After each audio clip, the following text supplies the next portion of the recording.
Pak.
Jawa Barat, KDM, Kang Deddy Mulyadi.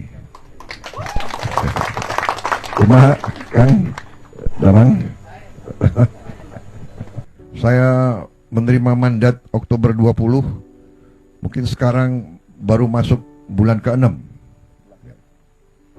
Tapi dengan niat yang baik dari semua pihak yang diberi amanah oleh rakyat, dengan kebijakan yang masuk akal, bukan kebijakan yang perlu orang terlalu pinter. Kadang-kadang orang terlalu pinter malah nggak jadi apa-apa, ya kan? Ini saya lihat Kang Deddy lulusan mana, Kang Deddy? Bukan dari Amerika atau dari bukan? Purwakarta. Ini Pak Amran bukan lulusan luar negeri juga, bukan. Di kampung. Ini orang kampung semua yang kerja ini cuma. Pak Zulkifli dari mana, Pak Zulkifli?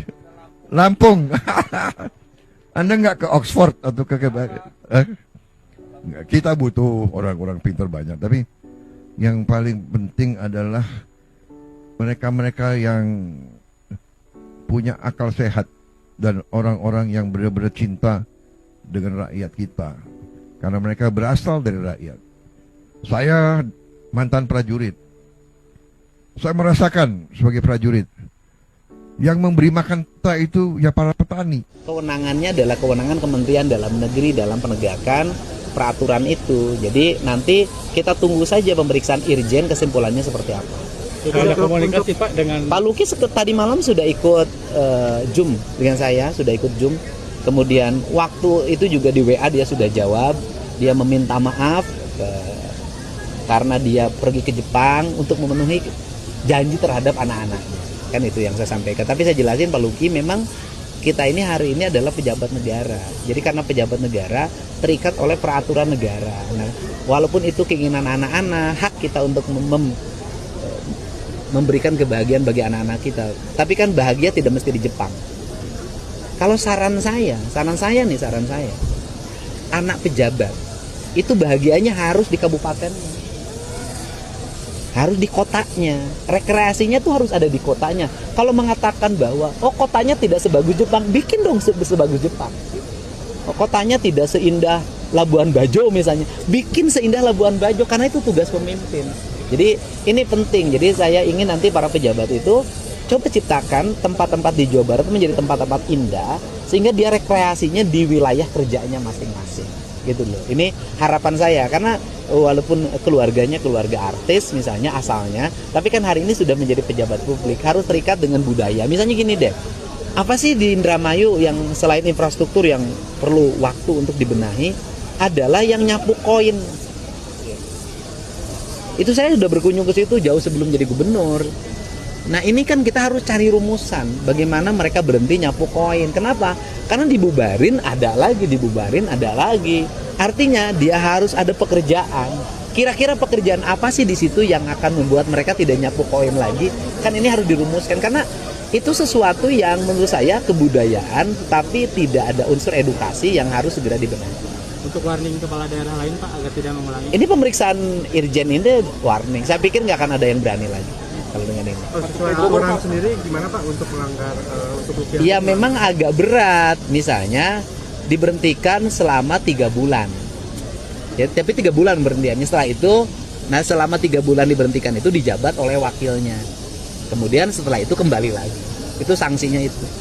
Itu sanksi maksimal ya. Mudah-mudahan ya kita serahin pada Pak Mendagri ya. Sanksinya seperti ini. Kita lagi kolaboratif dengan Bapak Wali Kota Kasep, Wali Kota Bandung. Alhamdulillah punya gubernur yang tegas, jadi kita juga kuat. Iya, pokoknya Wali Kota Kasep, Bandungna kudu Kasep. Amin. Oke ya. Nuhun, Pak Gub. Nanti di warga Kota Bandung mulai dari sekarang apa yang akan disiapkan Pak Wali yang di kelurahan-kelurahan untuk ngurus sampah sekarang? Kita sudah siapkan tim yang akan menjadi tim pembersihan, karena tim pembersihan kalau hanya mengenalkan dinas sekapa jalminya dan kewilayahan. Saya akan kontrol setiap hari ke semua 30 wilayah dan memastikan bahwa setiap camat lurah punya pasukan kebersihan melibatkan RW RT. Iya. Supaya Dan mengurangi sampah 30%. sampahnya gimana? Cara menguranginya? Sampah 30% harus sudah bisa diolah di seluruh RW. Oh, di Hari seluruh ini RW. mohon maaf Pak, dari 1597 RW baru 413 RW yang jalan. Sisanya 1100 RWD dalam setahun insya Allah. Ya, insya Allah. Pokoknya kita kerjasama. Kota Bandung kudu kinclong. Siap. Bandung balik ke Indung. Siap. Tapi orang Bandung tong nyandung. Dan Tong Punung. Tong Punung. Tong Punung. Ya, soalnya sungainya sungai Cikapunung. Nah, Tapi orang Bandung ulah punungannya. Lamun dicarekan ku wali kota, ulah punung.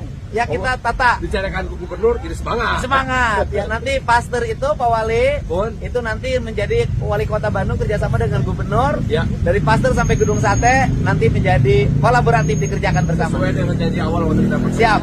Oke, non, siap. Ini Bapak siapa? Hendra Gunawan ini kita di halaman Gedung Sate nih. Ya. Di basic Pak Asep. Bapak yang menemukan, yang merancang tes Samsat. Hari ini ada kabar gembira bagi warga Jabar, perusahaan-perusahaan yang beroperasi di Jabar, mobil-mobilnya beroperasi di Jabar, tapi nomornya masih luar Jabar. Baik perorangan maupun perusahaan pemerintah, perusahaan swasta. Saya minta mulai hari besok, tanggal 9 April 2025 sampai 30 Juni 2025, segera untuk mutasi. Dan di mutasi ini dibebaskan pajaknya yang tahun 2025. Jadi dari luar daerah Provinsi Jawa Barat masuk ke Jawa Barat, kemudian pajaknya dibebaskan. Tetapi kalau BPKB kan, PKB ya, pajak kendaraan bermotornya, BBN ininya, apa namanya, BPKB-nya, terus kemudian STNK-nya tetap bayar karena itu bukan ranahnya pemerintah provinsi, ya kan? Tetapi yang kita bebaskan adalah pajak kendaraan bermotornya dan biaya balik nama kendaraan, gitu. Itu yang kita bebaskan. Ini kesempatan mohon dimanfaatkan. Karena apa? Jangan sampai operasinya di Jawa Barat, ngerusak jalan di Jawa Barat, tapi bayar pajaknya di provinsi lain. Betul nggak Pak? Pokoknya tanggal 9 April sampai 20 Juni 2025, pajaknya dibebaskan selama setahun 2025. Ya? Sudah masuk tes Samsat Pak. Ya ini ditentukan. nanti dimasukin di tes Samsat. Siap. Ini orang yang menemukan, merancang tes Samsat, tapi sekarang kerja di Deperindak. Itulah, Diskusi oh iya, apa namanya? di Dinas Perpustakaan dan Kearsipan. Pindah, pernah jadi ke perpustakaan, nggak selaku mangkel lah. Kita udah siap, kita beresin, siap. Istrinya melahirkan. Terus ini Pak. Ya Pak. Bapak namanya siapa? Bapak Icak, Pak Icak, usianya berapa? usianya 31. 31. Pekerjaannya apa sehari-hari? Kerjaannya kuli Pak, kuli panggul Kuli panggul di toko yang di Cibiru. di toko yang di Cibiru. Punya anak berapa? Ini yang ketiga. Yang ketiga tidak KB. KB sih, Terus? pas udah berapa bulan dilepas itu. Oh, bisa nggak Bapak yang ber-KB? KB, oh, Laki-laki nanti. bisa, apa namanya, vasektomi, dan itu paling aman Pak. Jadi gini, Sekarang ini kan punya kebiasaan kita ini membebankan seluruh problem tuh pada istri. Mengatur kelahiran istri yang jadi beban, atau nggak punya anak lagi istri yang jadi beban. Bisa nggak sih laki-laki mengambil beban itu? Gitu loh Pak. Jadi Bapak bisa di KB Pak. Besok pun Bapak bisa di KB, nanti saya aturin. Nah jadi Bapak tetap sehat, tetap normal sebagai laki-laki, tapi Bapak nggak akan punya anak selama KB-nya dipasang, disebutnya vasektomi. Jadi jangan salah pemahaman, dulu disebut vasektomi itu penisnya dipotong. Bukan begitu. Vasektomi itu nanti di jaringan urat Bapak diikat. Bukan ininya, ini diikat. Bapak punya BPJS? Nggak punya. Bapak tidak masuk dalam daftar BPJS yang ditanggung oleh pemerintah Kota Bandung? Tidak. KTP-nya mana? KTP. Bukan, maksudnya KTP-nya mana? Ciparai, Kota Bandung. Kota Bandung. Jadi Bapak tidak masuk sebagai penerima BPJS yang dibayar oleh pemerintah, baik pemerintah kota maupun pemerintah provinsi. Bapak belum masuk. Nah, terus istrinya hamil, yang ketiga, melahirkannya di RS Unpad. Rumah sakit Unpad. Masuknya kelas apa? Kelas 3. Lahirannya normal apa sesar? Sesar Pak. Oh sesar. Jadi dari sesar itu Bapak harus bayar berapa? Bayar 25 juta. 25 juta. Gantung mana ya tuh Pak? Rumah sakitnya masih tunggakannya? Enggak, disuruh pulang langsung. Disuruh pulang. Ya. Oke, ibunya ini. Ya Allah. Ini Pak Sekda yang hubunginya. Pak Sekda, ini pembayarannya sudah belum? Sudah Pak. Sama siapa? Sama kita Pak, ada tim.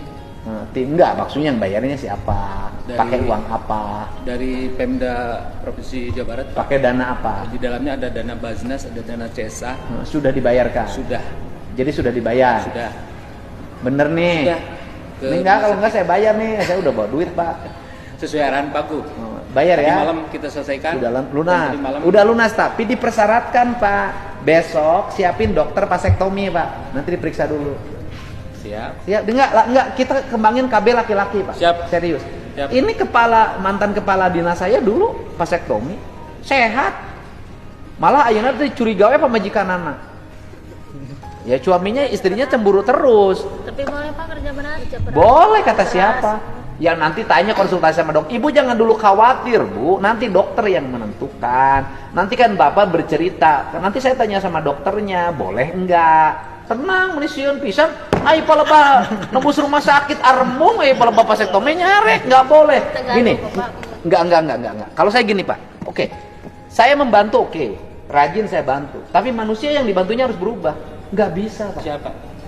Enggak bisa. Nanti orang keenakan juga, sekali melahirkan 25 juta dibayarin Pemprov, 25 juta dibayarin Pemprov. Kan nggak bisa. Uang 25 juta bisa untuk biaya pendidikan adik-adiknya. Bisa untuk biaya sekolahnya.